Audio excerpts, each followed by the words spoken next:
उत्तर प्रदेश में दूसरा चरण का जो ट्रेंड आया है और पहले चरण की वोटिंग जो हुई है, इसने 4 बातें बहुत साफ कर दी है।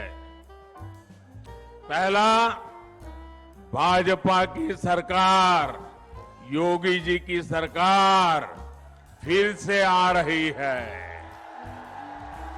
जोर शोर से आ रही है, गाजे बाजे के साथ आ रही है। दूसरा, हर जाति, हर बिरादरी के लोग, हर वर्ग के लोग बिना बटे, गांव और शहर बिना बटे आज बिना किसी भ्रम में पड़े एकजुट होकर यूपी के तेज विकास के लिए वोटिंग करके पहले फेज में बीजेपी को बहुत आगे बढ़ा दिया है और दूसरा फेज भी बढ़ रहा है। तीसरा हमारी माताओं बहनों ने, हमारी बेटियां ने बीजेपी की जीत का झंडा खुद उठा लिया है। माताओं बहनों ने सुरक्षा के नाम पर सम्मान पूर्वक जो जिंदगी मिल रही है, उसके लिए माताओं बहनों ने बीजेपी को जिताने का झंडा उठा लिया है। चौथा, ये पहले 2 चरण के आधार पर मैं विश्वास से कह रहा हूं। चौथा, मेरी मुस्लिम बहनें चुपचाप बिना किसी शोर शराबे के मन बनाकर मोदी को आशीर्वाद देने के लिए घर से निकल रही है। हमारी मुस्लिम महिलाएं, हमारी मुस्लिम बहनें, बेटियां जानती हैं कि जो सुख दुख में काम आता है वो ही अपना होता है।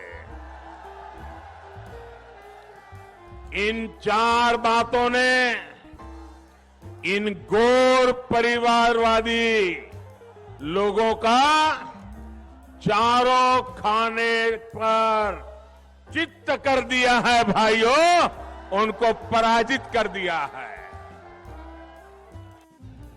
हर बार ये लोग चुनाव में आते हैं तो नया पार्टनर लेकर के आते हैं, नया साथी लेकर के आते हैं। नए साथी के कंधे के भरोसे चलने की कोशिश करते हैं।